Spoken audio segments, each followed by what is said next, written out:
ಗೋರಕ್ಷೆ ಆಗಬೇಕು ಅಂದ್ರೆ ಏನಾಗಬೇಕು ಅಂದರೆ ಗೋರಕ್ಷಣೆ ಮಾಡುವಂಥವರು, ಸನಾತನ ಧರ್ಮವನ್ನು ಗಟ್ಟಿಯಾಗಿ ಮಾತನಾಡುವಂಥವ್ರು ಜನಪ್ರತಿನಿಧಿಗಳಾಗಬೇಕು.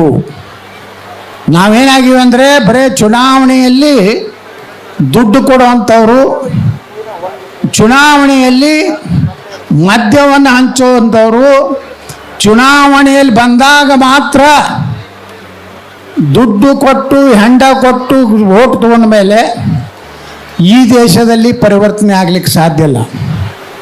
ಎಷ್ಟೋ ಸಲ ಒಮ್ಮೊಮ್ಮೆ ಜನ ಯಾರ್ಯಾರನ್ನೂ ಆರಿಸಿ ಕಳಿಸ್ಬಿಡ್ತಾರೆ.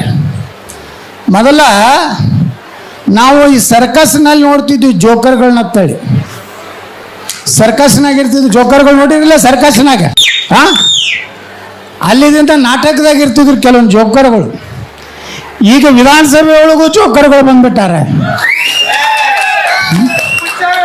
ಅವ್ರು ಏನು ಮಾತಾಡ್ತಾರೋ ಏನಿಲ್ಲೋ, ಏನೇನು ಮಾತಾಡ್ತಾರೋ.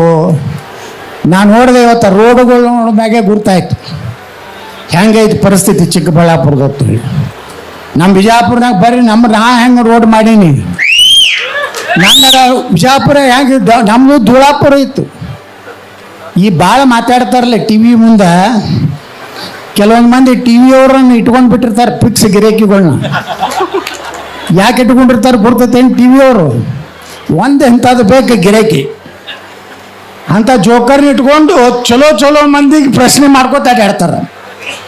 ನಾ ಹೇಳ್ತೀನಿ ಮಾಧ್ಯಮದವ್ರಿಗೆ, ಆ ಜೋಕರ್ನ ಇಟ್ಕೊಂಡು ನನಗ್ಯಾಕೆ ಪ್ರತಿಕ್ರಿಯೆ ಕೇಳ್ತೀರಪ್ಪ? ಹಾಂ, ನಿಮ್ಗೆ ಯಾರು ಚಲೋ ಮಂದಿ ಕಾಣಿಸೋದೇ ಇಲ್ಲ. ಇವತ್ತು ನೋಡ್ರಿ, ಇವತ್ತಿನ ಕಾರ್ಯಕ್ರಮದಾಗ ಯಾರೇ ಗೋದಾನದ್ದು ಯಾವ್ದಾರು ಚಾನಲ್ದವ್ರು ತೋರಿಸಿದ್ರೆ ಅವ್ರಿಗೆ 1 ಲಕ್ಷ ರೂಪಾಯಿ ಕೊಡ್ತೀನಿ. ಯಾರೂ ತೋರಿಸೋದು. ಮತ್ತೆ ವಿವಾದಾತ್ಮಕ ಹೇಳಿಕೆ ನೀಡಿದ ಯತ್ನಾಳ್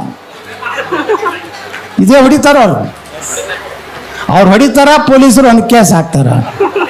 ಕರ್ನಾಟಕದಾಗ ಇಬ್ಬರದೇ ನಡೆದೈತಿ.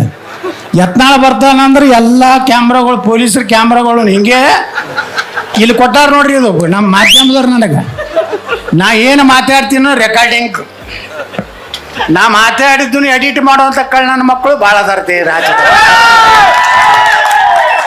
ಅಲ್ರಿ, ಬಾಬಾ ಸಾಹೇಬ್ ಅಂಬೇಡ್ಕರ್ ಅಂತ ಪುಣ್ಯಾತ್ಮ ಇವತ್ತ ಒಂದು ಸತ್ಯ ಮಾತು ಹೇಳಿದ್ರು.